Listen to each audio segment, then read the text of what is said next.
ছাত্ৰ-ছাত্ৰীসকল আজি আলোচনা কৰিম ক্লাছ 7 অনুশীলনী 10 এৰ 15 নম্বৰ প্ৰশ্নৰ পৰা 15 নম্বৰ প্ৰশ্ন কৈছে তলৰ পৰিমেয় সংখ্যাবোৰৰ পৰম মান ওলোৱা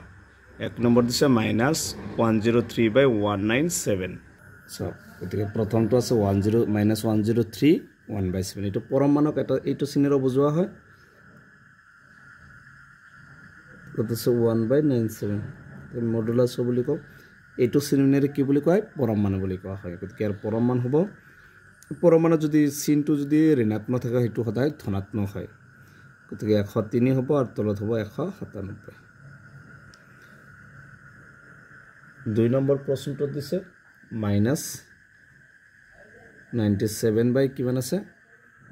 -116 গতিকে ইয়াতো কি পৰম মানটো ওলালে এনেকে এই চিনটো দিব পাৰিবা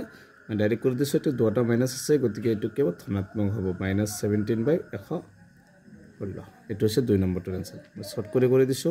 তোমালোকে এনেকে চিন দি আৰু একটা লাইন বঢ়াই লবা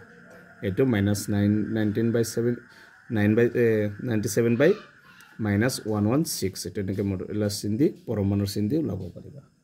3 নম্বৰটোত আছে -0.75 এটো তো মাইনাস আছে গতিকে এনেকে ওলাই লবা আৰু এটা কৰি দাও গতিকে মাইনাস চিনটো উঠি যাব ঠিক ডাইৰেক্ট কি হ'ব 0.75 এটো হৈছে 3 নম্বৰটোৰ आंसर 4 নম্বৰটো 420 তলত আছে 509 তো পৰমাণুৰ চিনটো দি লব পাৰিবা তো যেটো কোটাটা ধনাত্মক আছে গতিকে आंसरটো হ'ব 420 হ'ব তলত হ'ব 509 এটো আছে 10.5 এটো ধনাত্মক আছে গতিকে आंसर হ'ব 10.5